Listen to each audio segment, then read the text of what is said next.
पहले अध्याय में अर्जुन व्याकुल हो जाता है। उसकी मनोस्थिति को देखते हुए श्री कृष्ण भगवान उसे समझाते हैं। आइए समझते हैं इसको गीता के दूसरे अध्याय से। संजय बोला कि पूर्वोक्त प्रकार से करुणा करके व्याप्त और आंसुओं से पूर्ण तथा व्याकुल नेत्रों वाले शोक युक्त उस अर्जुन के प्रति भगवान मधुसूदन ने यह वचन कहा, हे अर्जुन, तुमको इस विषम स्थल में यह अज्ञान किस हेतु से प्राप्त हुआ है? क्योंकि यह न तो श्रेष्ठ पुरुषों से आचरण किया गया है, न सौरभ को देने वाला है, न कीर्ति को करने वाला है। इसलिए हे अर्जुन, नपुंसकता मत प्राप्त हो, यह तेरे योग्य नहीं है। हे प्रतंप, तुच्छ हृदय की दुर्बलता को त्याग कर युद्ध के लिए खड़ा हो।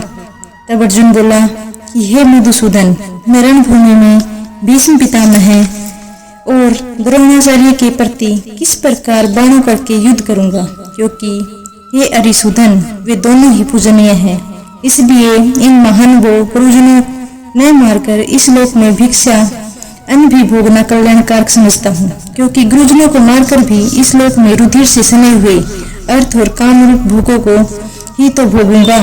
और हम लोग यह भी जानते हैं कि हमारे लिए क्या करना श्रेष्ठ है, अथवा यह भी नहीं जानते कि हम जीतेंगे या हमको वे जीतेंगे। और जिनको मारकर हम जीना भी नहीं चाहते, वे ही धृतराष्ट्र पुत्र हमारे सामने खड़े हैं। इसलिए कायरता रूप दोष करके उपहृत हुए स्वभाव वाला और धर्म के विषय में मोहित चित हुआ मैं आपको पूछता हूँ, जो कुछ निश्चय किया हुआ कल्याणकारक साधन हो वह मेरे लिए कहिए। क्योंकि मैं आपका शिष्य हूँ, इसलिए आपके शरण वो मेरे को शिक्षा दीजिए। क्योंकि भूमि में निष्कंटक धन धान्य संपन्न राज्य को और देवताओं के स्वामीपने को प्राप्त होकर भी मैं उस उपाय नहीं देखता हूँ जो कि मेरी इंद्रियों के सुखाने वाले शोक को दूर कर सके।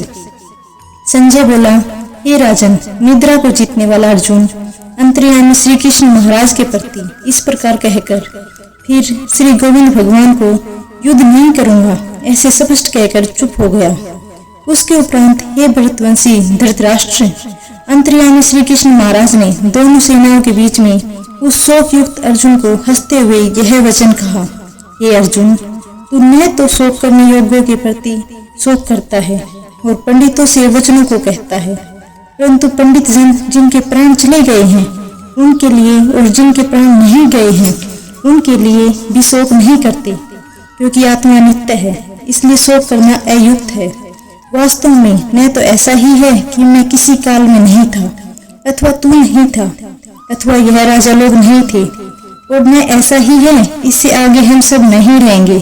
किंतु जैसे जीवात्मा इस देह में कुमार, युवा और वृद्ध अवस्था होती है, वैसे ही अन्य शरीर प्राप्ति होती है। उस विषय में धीर पुरुष नहीं मोहित होता। अर्थात जैसे कुमार, युवा और जरा अवस्था रूप स्थूल शरीर का विकार अज्ञान से आत्मा में भासता है, वैसे ही एक शरीर से दूसरे शरीर प्राप्त होना रूप सूक्ष्म शरीर का विकार भी अज्ञान से ही आत्मा में भासता है।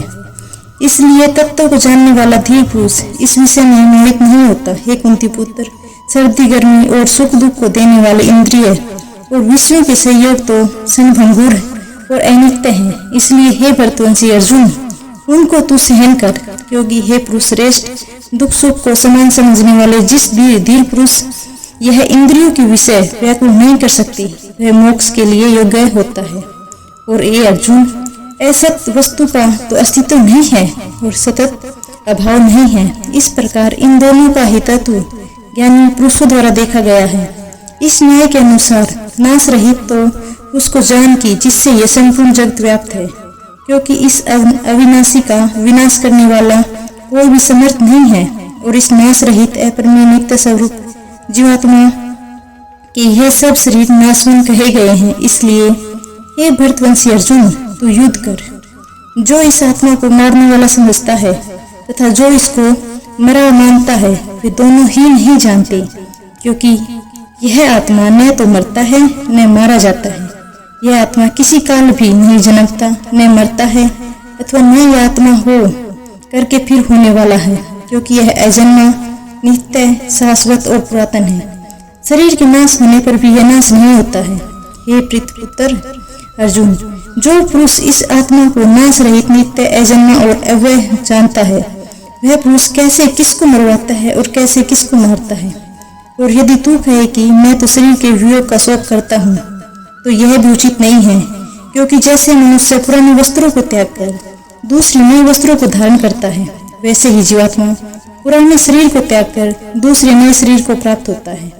हे अर्जुन, इस आत्मा को शस्त्र आदि नहीं काट सकते और इसको आग नहीं जला सकती तथा इसको जल गीला नहीं कर सकती, वायु इसको सुखा नहीं सकती, क्योंकि यह आत्मा अछेद है।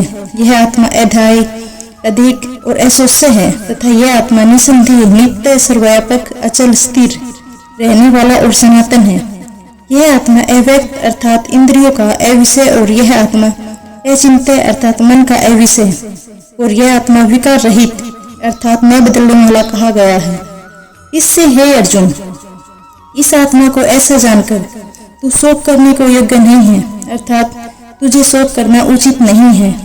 यदि तू इसको सदा जन्मने और सदा मरने वाला माने तो भी ए अर्जुन, इस प्रकार शोक करने योग्य नहीं है, क्योंकि ऐसा होने से तो जन्मने वाले की निश्चित मृत्यु और मरने वाले का निश्चित जन्म होना सिद्ध हुआ। इससे भी तू इस बिना उपाय वाले विषय में शोक करने के योग्य नहीं है। यह भी समाधि और शरीर मायामय होने से अनित्य है। इससे शरीरों के लिए भी शोक करना उचित नहीं है, क्योंकि हे अर्जुन, संपूर्ण प्राणी जन्म से पहले बिना शरीर वाले और मरने के बाद भी बिना शरीर वाले ही हैं। केवल बीच में ही शरीर वाले प्रतीत होते हैं। फिर उस विषय में क्या चिंता। हे अर्जुन, यह आत्मा तो बड़ा गहन है, इसलिए कोई महापुरुष ही इस आत्मा को आश्चर्य जो देखता है और वैसे ही दूसरा कोई महापुरुष ही आश्चर्य जो इसे तत्व को कहता है और दूसरा कोई ही इस आत्मा को आश्चर्य जो सुनता है और कोई कोई सुनकर भी इस आत्मा को नहीं जानता। हे अर्जुन, यह आत्मा सबके शरीर में सदा ही अवद्ध है, इसलिए संपूर्ण भूत प्राणियों के लिए तू शोक करने योग्य नहीं है। अपने धर्म को देखकर भी तू भय करने के योग्य नहीं है, क्योंकि धर्म युक्त युद्ध से बड़ा दूसरा कोई कल्याणकारक कर्तव्य क्षत्रिय के लिए नहीं है। ये पार्थ, अपने आप प्राप्त हुए और खुले हुए स्वर्ग द्वार रूप इस प्रकार के युद्ध को भाग्यवान अक्षत्रिय लोग ही पाते हैं। और यदि तू इस धर्म युक्त संग्राम को नहीं करेगा तो स्वधर्म और कीर्ति को खोकर पाप को प्राप्त होगा और सब लोग तेरी बहुत काल तक रहने वाले की अपकीर्ति को भी कथन करेंगे और वह अपकीर्ति माननीय पुरुष के लिए मान से भी अधिक बुरी होती है। और जिनके तू बहुत माननीय होकर भी तुष्टता को प्राप्त होगा, वे मारती लोग तुझे भय के कारण युद्ध में उपराम हुआ मानेंगे और तेरे वैरी लोग तेरे सामर्थ्य की निंदा करते हुए बहुत से न कहने योग्य वचनों को कहेंगे। फिर उससे अधिक दुख क्या होगा। इससे युद्ध करना तेरे लिए सब प्रकार से अच्छा है, क्योंकि या तो मरकर स्वर्ग प्राप्त होगा अथवा जीतकर पृथ्वी को भोगेगा। इससे हे अर्जुन, युद्ध के लिए निश्चय वाला होकर खड़ा हो। यदि तुझे स्वर्ग तथा राज्य की इच्छा न हो तो भी सुख दुख लाभ हानि तथा जय पराजय को समान समझकर उसके उपरांत युद्ध के लिए तैयार हो। इस प्रकार युद्ध करने से तू पाप को प्राप्त नहीं होगा। ये पार्थ, यह बुद्धि तेरे लिए ज्ञान योग के विषय कही गई और इसी को अब निष्काम कर्म योग विषय में सुन कि जिस बुद्धि में युक्त हुआ तू कर्मों के बंधन को अच्छी तरह नाश करेगा। इस निष्काम कर्म योग में आरंभ का अर्थात बीज का नाश नहीं है और उल्टा फल रूप दोष भी नहीं होता। इसलिए इस निष्काम कर्म योग रूप धर्म को थोड़ा भी साधन जन्म मृत्यु रूप महान भय से उद्धार कर देता है। ये अर्जुन, इस कल्याण मार्ग में निश्चयात्मक बुद्धि एक ही है और अज्ञानी पुरुषों की बुद्धियां बहुत भेदों वाली अनंत होती है। ये अर्जुन, जो सैकामी पुरुष केवल फलश्रुति में प्रीति रखने वाले, सौरभ को ही परम श्रेष्ठ मानने वाले, इससे बढ़कर और कुछ नहीं है, ऐसे कहने वाले हैं, वे अविवेकी जन्म रूप कर्म फल को देने वाली और भोग था ऐश्वर्य की प्राप्ति के लिए बहुत सी क्रियाओं के विस्तार वाली इस प्रकार की जिस दिखाऊ शोभायुक्त वाणी को कहते हैं, उस वाणी द्वारा हरे हुए चित्त वाले तथा भोग और ऐश्वर्य में आसक्ति वाले उन पुरुषों के अंतःकरण में निश्चयात्मक बुद्धि नहीं होती है।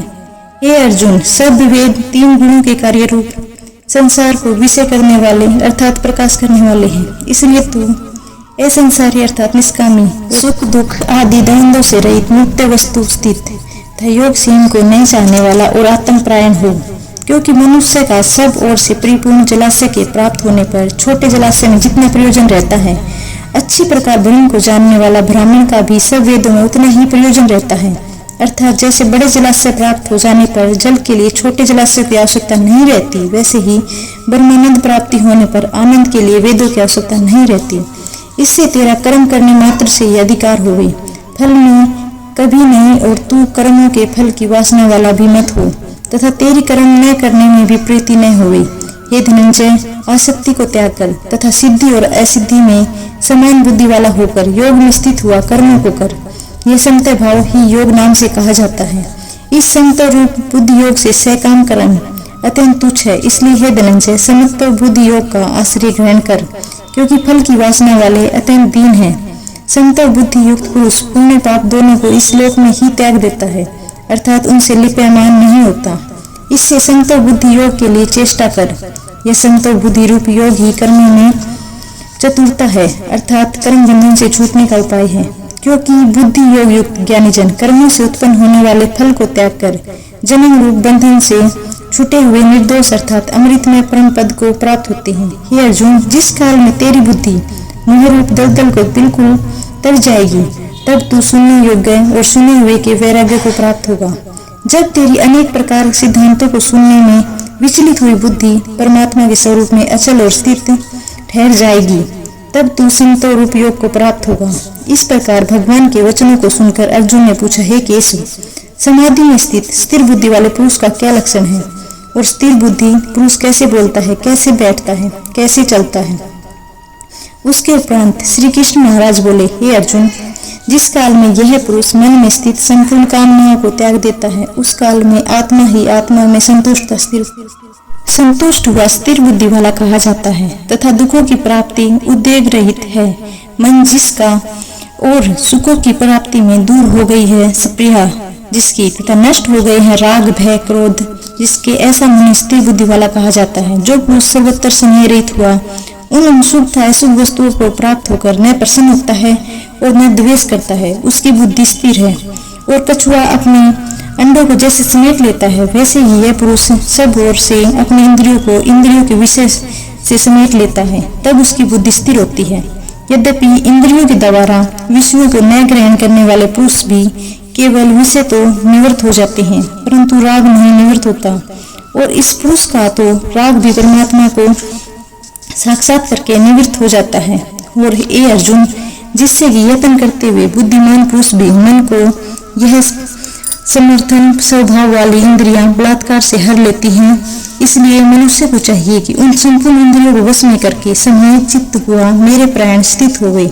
क्योंकि जिस पुरुष इंद्रियां वश में होती हैं, उसकी ही बुद्धि स्थिर होती है। हे अर्जुन, मन सहित इंद्रियों को वश में करके मेरे प्राण न होने से मन के द्वारा विषयों का चिंतन होता है, और विषयों का चिंतन करने वाले पुरुष की उन विषयों में आसक्ति हो जाती है, और आसक्ति से उन विषयों की कामना उत्पन्न होती है, और कामना में विघ्न पड़ने से क्रोध उत्पन्न होता है।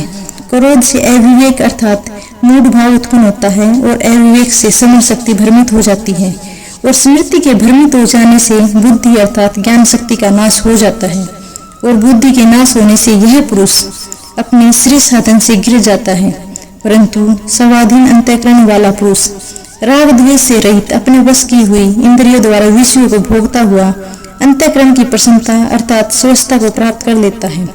उस निर्मलता के होने पर उसके संपूर्ण दुखों का अभाव हो जाता है, और उस प्रसन्नचित्त पुरुष की बुद्धि शीघ्र ही अच्छी प्रकार स्थिर हो जाती है। हे अर्जुन, साधन रहित पुरुष के अंतःकरण श्रेष्ठ बुद्धि नहीं होती, और उस अयुक्त के अंतःकरण में आसक्ति भाव भी नहीं होता, और बिना आसक्ति भाव पुरुष शांति भी नहीं होती। फिर शांति रहित पुरुष सुख कैसे हो सकता है?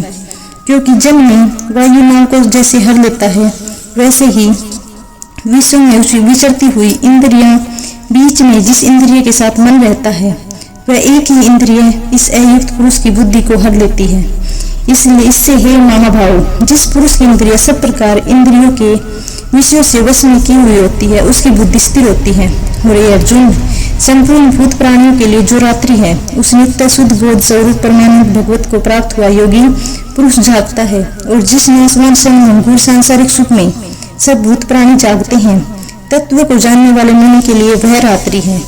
जैसे जैसे सब ओर से परिपूर्ण अचल प्रतिष्ठा वाले समुद्र के प्रति नाना नदियों के जल उसको चलायमान न करते हुए समा जाते हैं, वैसे ही जिस शिथिल बुद्धि पुरुष के प्रति संपूर्ण योग किसी प्रकार का विकार उत्पन्न किए बिना ही समा जाते हैं, वह पुरुष परम शांति को प्राप्त होता है, न कि भोगों को चाहने वाला। क्योंकि जो पुरुष संपूर्ण कामनाओं को त्याग कर ममता रहित और अहंकार रहित सप्रहित हुआ बरतता है, वह शांति को प्राप्त होता है। हे अर्जुन, यह ब्रह्म को प्राप्त हुए पुरुष की स्थिति है। इसको प्राप्त होकर मोहित नहीं होता और अंतकाल में भी इस निष्ठा में स्थित होकर ब्रह्मानंद को प्राप्त हो जाता है। जय श्री कृष्ण।